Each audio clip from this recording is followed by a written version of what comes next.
Sir ఇంకొంచెం ముందుకు వచ్చాను సార్ ఇంకా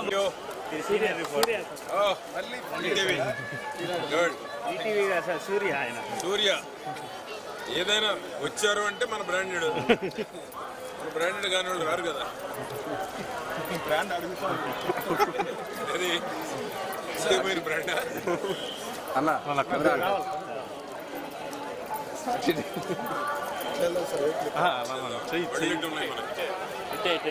సార్ వైట్ పెయింట్ మీద సార్ వైట్ పెయింట్ మీద వచ్చాను సార్.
కొత్త ప్రభుత్వం చంద్రబాబు గారి నాయకత్వంలో కూటమి ప్రభుత్వం ఏర్పడటం జరిగింది.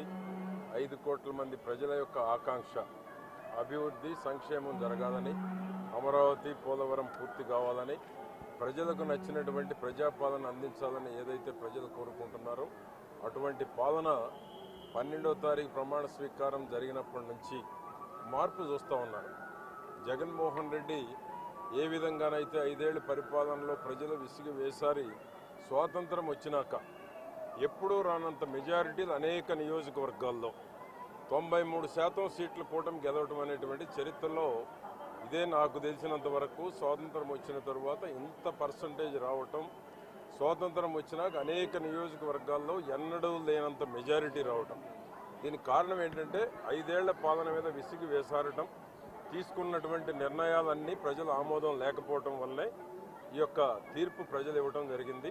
ప్రజలు ప్రజాపాలన అందించకపోతే ఏ విధమైనటువంటి తీర్పు ఇస్తారు అనేటువంటి దానికి జరిగిన 2024 ఎన్నికలు ఏ పార్టీ అధికారంలో ఉన్నా ప్రజలు ఆకాంక్షలు నెరవేర్చకపోతే ప్రజలు ఎటువంటి తీర్పు ఇస్తారు అనేటువంటిది జగన్మోహన్ రెడ్డి పాలన చూసిన తర్వాత స్పష్టమైన తీర్పునిచ్చారు. ఏ నాయకుడు ఊహించింది, ఏ సర్వేలకి అందనటువంటి ప్రజానాడి ప్రజా తీర్పు వచ్చింది. కాబట్టి 5 కోట్ల మంది ప్రజల యొక్క ఆకాంక్షలు నెరవేర్చడమే చంద్రబాబు కూటమి ప్రభుత్వం. పవన్ కళ్యాణ్ కానీ బీజేపీ కానీ రాష్ట్రం సర్వతోముఖాభివృద్ధి చెందాలంటే కేంద్రం పూర్తి సహకారాన్ని అందించాలి. ఏదైతే ప్రతిష్ట కోల్పోయినటువంటి ఆంధ్రప్రదేశ్ తిరిగి ప్రతిష్ట తీసుకురావాలంటే అది చంద్రబాబు నాయుడుకు సాధ్యమనేటువంటిది ఈరోజు ప్రజలు నమ్మి అధికారాన్ని ఇవ్వడం జరిగింది.